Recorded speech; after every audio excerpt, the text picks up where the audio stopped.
न जाने कोई रथ समेत रवि थक्यो निशा कवन रात कैसे। और तो महाराज दशरथ जी ने जो उपहार मांगा बधाई जे पावा राखा नहीं पावा। महाराज वशिष्ठ जी ने कहा राजन 1 महीना व्यतीत हो गया, 2 हो गया, इनका नामकरण करें और इनके अनेक नामकरण किए।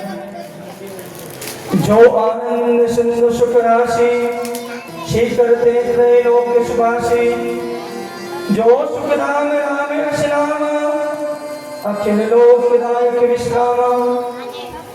बड़े पुत्र का नाम राम विश्व भरण पोषण कर जोई ताकर नाम भरत हसोई।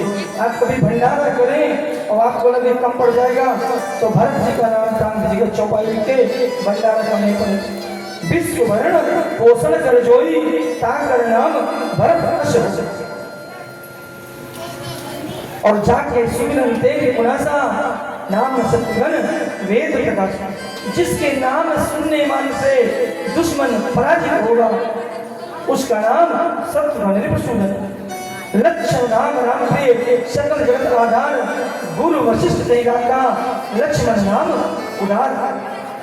छोटे भाई राम लक्ष्मण जो राम जी की सेवा चारों भाई हमें अटूट प्रेम, इतना प्रेम कि महाराज एक दूसरे के बिना रहते हैं, इतना सम्मान सभी राम के पास आते हैं।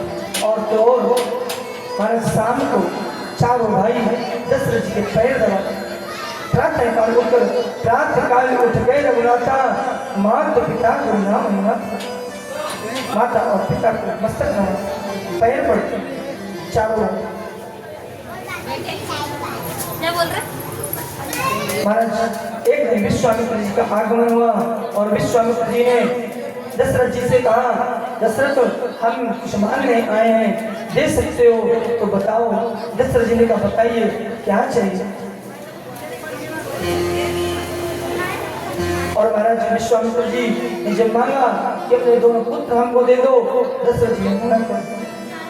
यज्ञ की रक्षा के लिए दोनों पुत्र मांगे और दशरथ जी ने मना किया तो वशिष्ठ जी ने समझाया कि दे दो, 2 जाएंगे 6 आएंगे, 2 की 6 बन जाएंगे। और महाराज दशरथ जी बड़ी अनुनय विनय के बाद भेजते हैं। रास्ते में विश्वामित्र जी कहते हैं एक रास्ता 9 दिन का है, एक 3 दिन का है, किससे चलेंगे राम जी ने कहा 3 दिन वाले सोचते बोले सो तारका नाम की राक्षसी रहती है।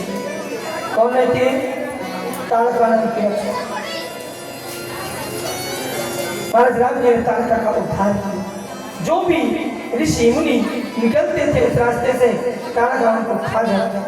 राम जी ने तारका को मारा, तारका का मर्दन किया और भगवान विश्वामित्र के यज्ञ की रक्षा की। यज्ञ में महाराज राक्षसों को मार के भगाया, यज्ञ सफल हुआ। मारीच इत्यादि राक्षसों को भगवान ने बिना फल के मार से सागर के उस पार में आगे चले। जनक जी का निमंत्रण विश्वामित्र जी के पास आया, अहिल्या का उद्धार किया। महाराज गौतम ऋषि पत्नी अहिल्या पाषाण बन चुकी थी श्राद्ध के कारण। इंद्र ने छल किया था, भगवान के इस स्पर्श मात्र से वह देवी बनी और उस देवी ने भगवान को प्रणाम किया। पैर छूने से सिरा नारी बन गई और वह नारी प्रणाम करके वैकुंठ चली गई। भगवान के परम आगे राम जी जनकपुर पहुंचे, वहां पर सीता जी को देखा, नयन चकोर हुए। कहाँ? बगिया फूल तो फुलवारी में।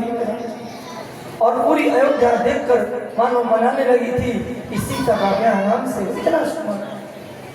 धनुष हुआ, देश देश के महिपाल राजा पहुंचे, किसी से धनुष हिला नहीं। राम जी ने धनुष को उठाया, प्रत्यंचा चढ़ाई, धनुष भंग हुआ। सीता को ब्याह कर राम लक्ष्मण भरत शत्रुघ्न चारों भाई 6 करके लिए 4 देवियां आई, 2 भाइयों को बुलाया गया। और राम जी अयोध्या पहुंचे। कई वर्षों तक जब सुख भोगा, महाराज राम ने सीता को एक वरदान दिया। सभी उपहार देते हैं पहली रात्रि, मैं तुम्हें वचन देता हूँ मेरे जीवन में कोई दूसरी नारी नहीं। मैं राजा ऐसा हूँ कि एक राजा की अनेक पत्नियां, और महाराज एक दिन दशरथ जी ने सोचा राम को राज्याभिषेक करके चौथा पन्ने वानप्रस्थ की ओर जाऊं और घोषणा कर दी। और मंत्रा ने कैकेयी के कान महारानी मंत्रा पहुंची, सुन रही हो दशरथ जी ने घोषणा की राम को राजा। और महाराज कैकेयी ने कहा पुत्र मेरा है, अत्यधिक स्नेह करती थी। क्या कही राम पर मंत्रा ने बुद्धि घुमाई, मानो राम की भी इच्छा नहीं हो कि बन जाना है, क्यों भगवान का अवतार राक्षसों के विनाश के लिए। और सरस्वती आकर जीवा में बैठी कैकेयी के, और कैकेयी ने महाराज दशरथ से 2 वरदान जो था थे वो मांगे। क्या थे? पहला वरदान मांगा कि भरत को राज, और दूसरा राम को 14 वर्ष का वनवास। महाराज राम जी माँ पिताजी की आज्ञा से वनवास नहीं, कौशल्या ने पूछा अगर दशरथ जी ने कहा तो मैं मानूंगा, राम ने कहा कैकेयी माँ ने कहा है तो बोले जाओ।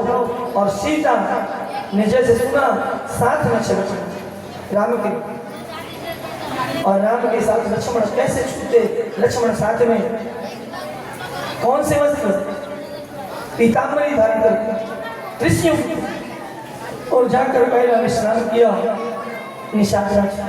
वहां से आए प्रयाग, और जब प्रयाग पहुंचे तब प्रयाग में महाराज भरद्वाज जी से पूछा, पहले तो नाभि उतार लेना था, पैर धोया तथा 29 तारीख पैर धो के भरद्वाज से पूछा कहाँ 14 वर्ष